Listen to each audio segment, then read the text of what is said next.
വണ്ടി ഒതുക്കിടാ.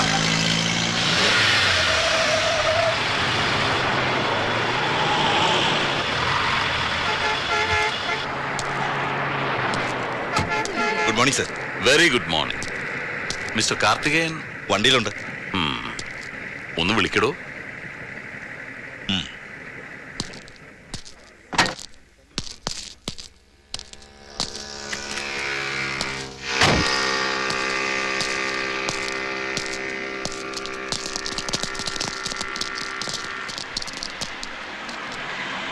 വലിയ തിരക്കില്ലെങ്കിൽ can you spare a little time? Sure sir. ഞങ്ങളിങ്ങനെ ഒരു ചായ കുടിക്കാൻ ഇറങ്ങിയതാ. പബ്ലിക് പ്ലേസിൽ സ്മോക്കിംഗ് പാടില്ല. ഞാനിത് കത്തിക്കാറില്ല. അതെന്താ? ഒരു സ്റ്റൈലാണ്. വലിയ നിർത്തിയതാ, പക്ഷെ അങ്ങ് ഉപേക്ഷിക്കാൻ മടി. അതുകൊണ്ട് ഇങ്ങനെ കൊണ്ടു കിടക്കും. ഗുഡ്.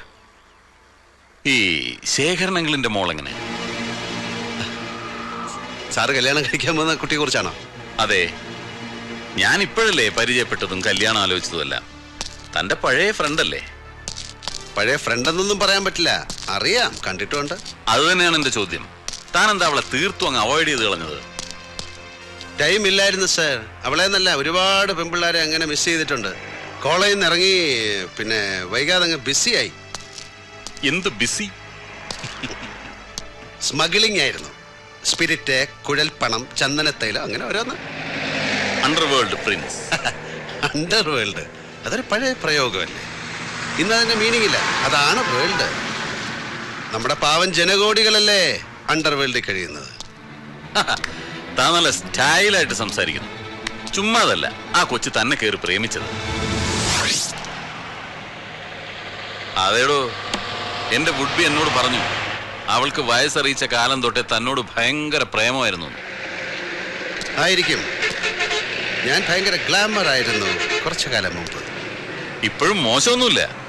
ഇല്ല, എന്തോ എന്നെ ഇഷ്ടമാണ് ആളുകൾക്ക്. താനെന്നല്ല നല്ല ഫോമിലായിരുന്നു. തട്ടുന്നോ കഴിവേറ്റുന്നൊക്കെ വെച്ച് കീറുന്നത് കേട്ടു. ചുമ്മാ പറഞ്ഞതായിരിക്കും അല്ലേ തന്തപ്പടി കൈവിട്ട മുതൽ പിടിക്കാൻ? എന്നെയും പറഞ്ഞല്ലോ ചിലത്. എനിക്ക് ഈ പറച്ചിൽ പണ്ടില്ലാത്ത സ്വഭാവമായിരുന്നു. ചെയ്താ ശീലം.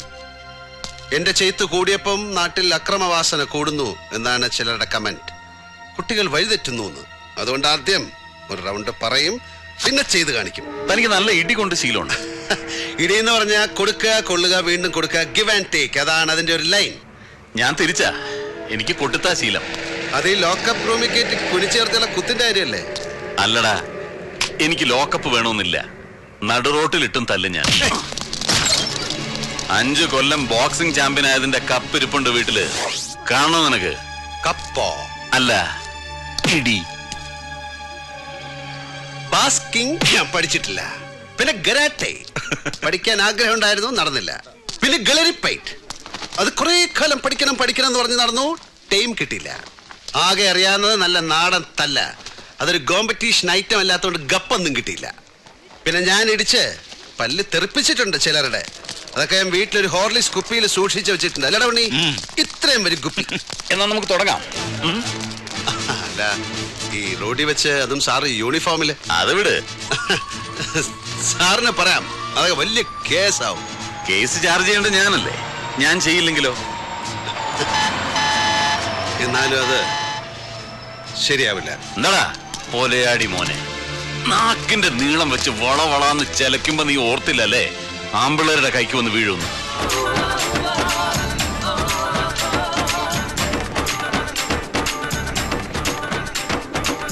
ശ്രീനിവാസ, സവാരി ഗിരിഗിരി കയ്യട് മോനെ.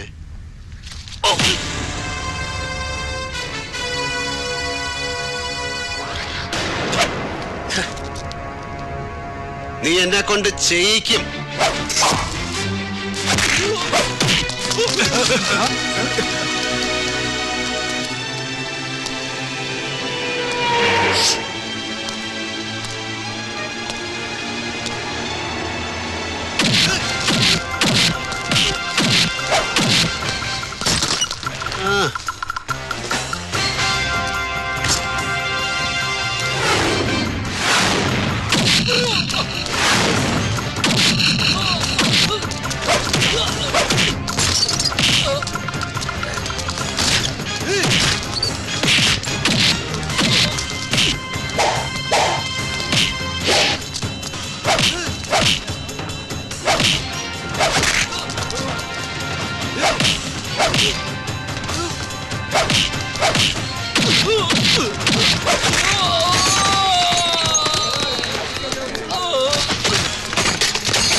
വണ്ടിയിലെ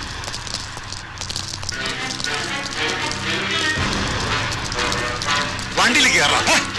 കേറും. എല്ലാവരും കയറിക്കോ. വഴിയെ പോയ അടി എരന്ന് വാങ്ങിയ നിങ്ങളുടെ ആഫീസർ കേസില്ല കേസാക്കില്ല എന്ന് പറഞ്ഞു തുടങ്ങിയ കളിയാ. ഇനി അവ കേസാക്കിയ ആചാര വെടിമുഴക്കി അവന്റെ ശവാടക്കം കൊണ്ടാടേണ്ടി വരും നിങ്ങൾ സഹപ്രവർത്തകർക്ക്. സവാരി ഗിരിഗിരി അളിയാ, ഞാൻ അവരോട് പോവാം. നീ ഒരു ചായ കുടിച്ചിട്ടോ. ഓടാ. Have a tea break.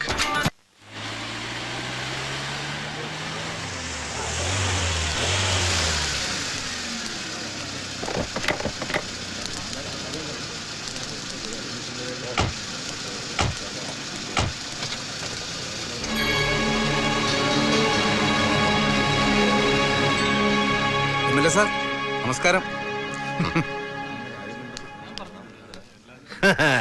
രാവിലെ ഞാൻ മിനിസ്റ്ററെ കൊണ്ട് വിളിപ്പിച്ചപ്പോ ശേഖരൻ നമ്പ്യാർ ഒന്ന് മസിൽ പിടിച്ചു. മന്ത്രി മാധവന്റെ നാവിൽ സരസ്വതി വിളയാടി തുടങ്ങിയപ്പോ വന്നോളാമേന്ന് ശേഖരൻ.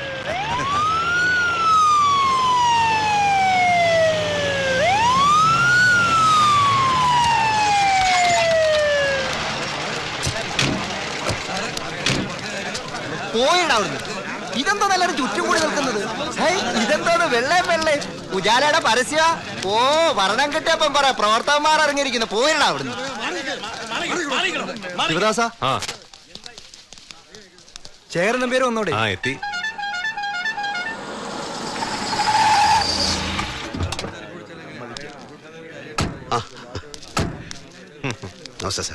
ഇടിച്ചവന്റെ ഹൈക്കമാൻഡ് ചളിക്കല്ലേ? എന്നെ ഇടിച്ചില്ലെങ്കിൽ തന്നെ ഞാൻ ഇടിക്കും എന്ന ലൈനിലായിരുന്നു ആ സാറ്. ഡിപ്പാർട്ട്മെന്റ് മുഴുവൻ അയാൾക്ക് ശത്രുക്കളാ. തലപ്പത്തും താഴെ ഒരുമാതിരി എല്ലാവരും ഹാപ്പിയാ. പേഴ്സണലായിട്ട് ഞാനും. ഇരുന്നാട്ടെ. ആ, അപ്പൊ ശിവദാസ, എങ്ങനാ കാര്യങ്ങൾ പറഞ്ഞു കഴിഞ്ഞല്ലോ. മംഗലശ്ശേരി വീട് ലേലത്തിൽ വെക്കുക എത്രയും വേഗം. ബാങ്ക് ലീഗൽ അഡ്വൈസറുമായിട്ട് ചർച്ച നടത്തിയപ്പോ ലേലത്തിൽ വെച്ചുള്ളൊന്നും നിയമമൊന്നും ഇല്ലെന്നാ പറഞ്ഞത്. ബാങ്കിന് പിരിഞ്ഞു കിട്ടേണ്ട തുക പ്രോപ്പർട്ടി ആർക്ക് വേണമെങ്കിലും വിറ്റ് വസൂലാക്കാം. അത് നിയമം. അത് കള. ലേലത്തിൽ വെക്കേണ്ട നിയമം വേറെ പറയുന്നില്ലല്ലോ. കൂടുതൽ വകുപ്പ് നോക്കാതിരിക്കുകയാണ് എല്ലാവർക്കും നല്ലത്. ഇത് ഞാനും മാധവൻ സാർ ഇൻവോൾവ് ആയ കേസാണ്. ഞങ്ങൾ പറയുന്ന പ്രപ്പോസൽ അംഗീകരിച്ചാൽ മതി. മാധവൻ സാറിനെ ധിക്കരിച്ചുകൊണ്ട് ഞങ്ങൾ ഒന്നും ചെയ്യില്ല. പിന്നെ എന്നെയാണോ അവഗണിക്കാൻ പോകുന്നത്? ഭയക്കണം കേട്ടോ. നിങ്ങളുടെ കൈകൊണ്ട് എന്റെ അച്ഛൻ മരിക്കുമ്പോൾ എനിക്ക് എന്റെ അമ്മയുടെ വയറ്റിൽ 3 മാസമാണ് പ്രായം. പിന്നെ ഒന്നിനെക്കോണം വളർന്ന കാലം. ഒരു കൊച്ചു പിച്ചാത്തി കിടക്കപ്പാടടിയിൽ സൂക്ഷിച്ചു വെച്ച് ഉറങ്ങാൻ നേരം വെളുപ്പിച്ച കുട്ടിക്കാലം മുഴുവൻ നിങ്ങളെ എങ്ങനെ കൊല്ലാം എന്ന് മാത്രമാണ് ഞാൻ ചിന്തിച്ചത്. ആ പിച്ചാത്തി എന്റെ കയ്യിൽ നിന്ന് വാങ്ങി വലിച്ചെറിഞ്ഞ് ജീവിക്കാനും ജീവിച്ച് വിജയിക്കാനും എന്നെ പഠിപ്പിച്ച മംഗലശ്ശേരി നീലകണ്ഠൻ എന്ന വലിയ മനുഷ്യന് വേണ്ടി എനിക്ക് എന്തെങ്കിലും പ്രത്യുപകാരം ചെയ്യാൻ കിട്ടിയ സന്ദർഭമാണിത്. ഞാനത് ചെയ്യും. ശിവദാസ, ഒരു ചോദ്യമേ നമുക്കുള്ളൂ. അതിന്റെ ഉത്തരം 2 ആയാലും അത് പറഞ്ഞിട്ട് ഇവർക്ക് പോകാം. എന്റെ ഞരമ്പിലൂടെ ഓടുന്ന രക്തത്തിന്റെ ശുദ്ധിയിൽ എനിക്ക് സംശയമില്ലാത്തിടത്തോളം ഇവരുടെ ഉത്തരം എന്ത് തന്നെയായിരുന്നാലും വിഷയമാവില്ല. ഞാൻ ആഗ്രഹിക്കുന്ന എനിക്ക് കിട്ടും, വാങ്ങും. ഞാൻ കൊടുക്കേണ്ടി വരുന്നത് പണമോ പൊന്നോ, ഈ നിൽക്കുന്നതിൽ ഒരുത്തന്റെ പ്രാണനായാലും കൊടുക്കേണ്ടടുത്ത് കൊടുത്തിട്ട് വാങ്ങിയിരിക്കും ഞാൻ. നമ്പ്യാരെ, അപ്പോ ലേലത്തീയതി ഉടനെ ഡിക്ലെയർ ചെയ്യുകയല്ലേ? ചെയ്യാം. എങ്കിൽ വേഗം സ്ഥലം വിട്ടോ. എനിക്ക് വേറെ ചില പണികളുണ്ട്. രാജേന്ദ്ര,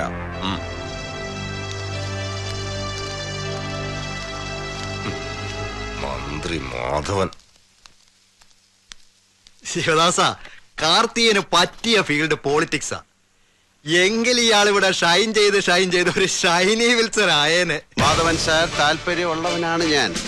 ഇവിടെ നമ്മുടെ ദൈവത്തിന്റെ സ്വന്തം നാട്ടിൽ ഒരു സീറ്റ് എരന്ന് വാങ്ങി, പിന്നെ നാട് മുഴുവൻ 2 കൈയും ഒട്ടിച്ചു ചേർത്ത് ചുണ്ടിലൊരു വഷളം ചിരിയും ഫിറ്റ് ചെയ്ത് നിരങ്ങി തുറന്നിരിക്കുന്ന കീശകളിലും മണ്ണാക്കിലും കാശ് തള്ളി തിരികെ കയറ്റി സ്ഥാനലബ്ധി കൈവരുത്തുന്ന കോപ്പിലെ പരിപാടിയല്ല. അങ്ങ് വടക്കൻ മണ്ണിൽ UP-യിലോ ബീഹാറിലോ ജനിച്ചിരുന്നെങ്കിൽ തോക്കിൻ കുഴലിന്റെ മുന്നിൽ ഗ്രാമങ്ങളെ മുഴുവൻ കുനിച്ചു നിർത്തി വോട്ട് ചെയ്യിച്ചും ബൂത്ത് കയ്യേറിയും കത്തിച്ചും കണക്കൊപ്പിച്ചും ജയിച്ചു കയറുന്ന ജമീന്ദാർ രാഷ്ട്രീയ കളരികളിൽ ഇറങ്ങിയത്.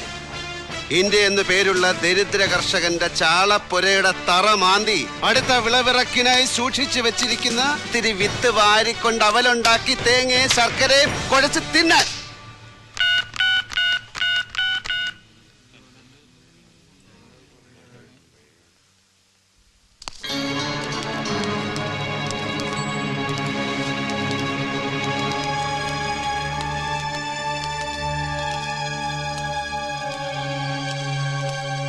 ശേഖരൻ നമ്പ്യാരാൻ കമ്പനി എത്തിയിട്ടുണ്ട്. പോളേട്ടനകത്ത് കയറിയ ഗോവെ കുമാരേട്ടനുണ്ട്. ഞാന് ലേലം നടക്കുന്ന ഹാളിന് വെളിയില്. ചുമ്മാ ഞഞ്ഞാ പിഞ്ഞാ വിളി വേണ്ടെന്ന് പറ പോളേട്ടനോട്. ആരെന്ത് ഫിഗർ വിളിക്കുന്നോ നേരെ ഡബിൾ. സമയമില്ല കളയാൻ. പാലക്കാട് ജില്ല ഒറ്റപ്പാലം താലൂക്ക് ഏഴിലക്കര അംശം ദേശം മംഗലശ്ശേരി മാധവമേനോൻ മകൻ നീലകണ്ഠൻ, വയസ്സ് 67, കൈവശമിരിക്കും വസ്തു മംഗലശ്ശേരി പറമ്പ് 6 ഏക്കർ 47 സെന്റ് ഭൂമി. തുടങ്ങുന്നു. നടക്കട്ടെ, ഞാൻ ഉണ്ണിയായിട്ട് കോണ്ടാക്ട് ചെയ്തോളാം. മറ്റേ നാറിയില്ല എവിടെ? മാപ്പു മണിയമ്പ്ര പുരുഷു. അതാരും പറഞ്ഞില്ലേ? അവൻ അങ്ങനെ വന്ന് ചാടില്ല. മറ്റേ ദുബായ് ഇഷ്യൂ ഉണ്ണി കണ്ടാ കുത്തിന് പിടിക്കുന്നറിയാം. CK ടെമ്പേഴ്സിന് മൊയ്തു ഹാജി 20 വിളിച്ചു. ശേഖരൻ നമ്പ്യാർ 5 കൂട്ടി. നമ്മളോ 40 ലക്ഷം. ശേഖരൻ നമ്പ്യാർ 10 കൂട്ടി. പോളേട്ടൻ ജമ്പ് ചെയ്ത് 60. ഇനി ആരും മേലെ പോവില്ല.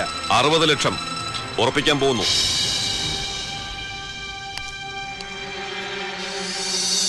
കൺസീൽഡ് ടെൻഡർ ഒന്നും വന്നില്ലേ?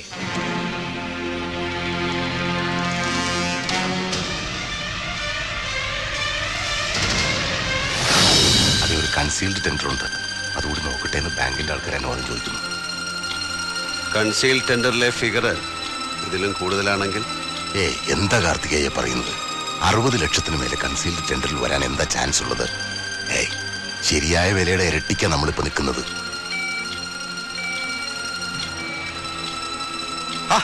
അവന്മാര് പൊട്ടിക്കെട്ടെന്ന് അതിയുമ്മ ആരോ തമാശ കാണിച്ചതാവും. ശരി.